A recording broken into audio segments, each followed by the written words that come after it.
It's me, Mario! Didn't you know? Super Mario 64 is a 1996 competitive racing game released for the Nintendo 64 and the first entry in the Super Mario 64 franchise. It was the first game to feature both a 3D version of Mario Jumpman Mario, as well as a fully rendered model of Doug Bowser in his fursuit. Mario 64 wasn't always meant to be the game we know today. It was originally going to be a first-person shooter, gaining its inspiration from games such as Call of Duty Black Ops 3. However, series creator Scott Cawthon was unable to purchase the rights to use guns in his game, and thus he was unable to have Mario use a gun. Unfortunately, this discovery by Cawthon was near the end of the game's development cycle, and thus many of the levels and mechanics had already been implemented into the game. This is seen most notably in the first level of the game, Bob-Omb Battlefield, which had its name based on the cannons and bombs that would be found in the level to be used in battle. Due to time constraints, many of the assets were left in the game, including cannonballs and bombs in Bob-Omb Battlefield, and a cannon to shoot Mario out of in each level.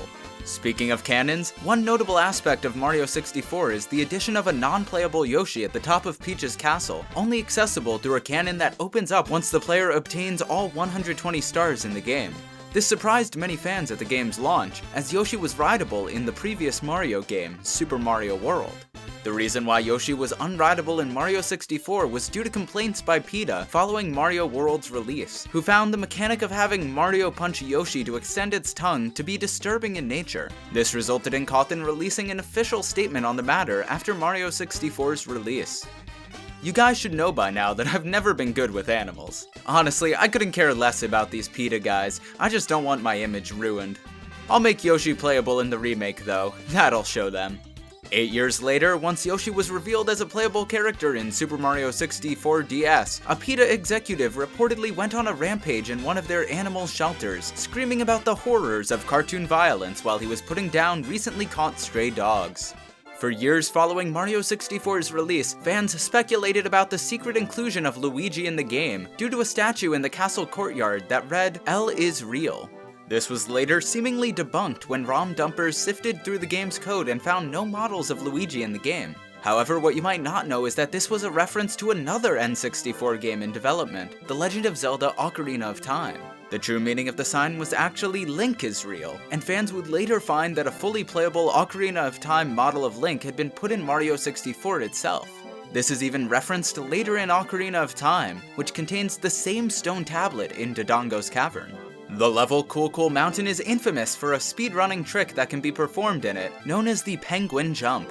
This can be accomplished by either jumping down with the baby penguin, or throwing it while jumping down to its mother. The NPCs weren't initially going to be penguins, however. It was originally supposed to be a Christmas-based level, hence the snowy setting, and would feature a reenactment of the nativity scene. The player would act as one of the wise men and would bring myrrh to Mary in celebration of the birth of Jesus. However, Cawthon was unable to get the rights to Jesus Christ, and thus he was unfortunately removed from the game near the end of the development cycle. A reference to this planned plot remains in the game, however. When the player brings the baby penguin to the mother penguin, she rewards the player with a bright star, referencing the Star of Bethlehem that guided the wise men to Jesus in the Gospel of Matthew. This was supposed to be a reminder to gamers all over the world of the true meaning of Christmas, the birth of a savior for the world.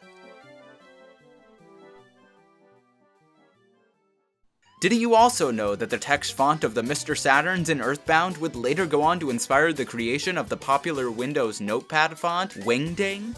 If you want to know more trivia on Mother 2 and other obscure video game series, look out for the Didn't You Know Video Games episode on Earthbound. And don't forget to look out for new episodes of Didn't You Know Video Games.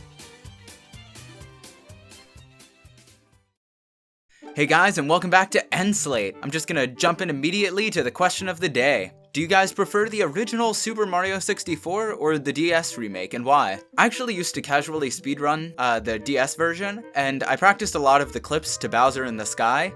I won't say I was good, but still I did it, so... And thanks for watching. Reminder that 6 p.m. Eastern Standard Time, we have Nuzlocke streams on Saturdays, and we will be trying to finish the game this Saturday, tomorrow, so be sure to check it out. And after that, I'm actually moving my streams over to a new channel, one that I figured would be best to announce in this video, due to the contents of this episode. The link will be in the description, and I'll be making a video about it soon, both on this channel and on that one. So thanks guys, and Merry Christmas, and I'll see you guys next time.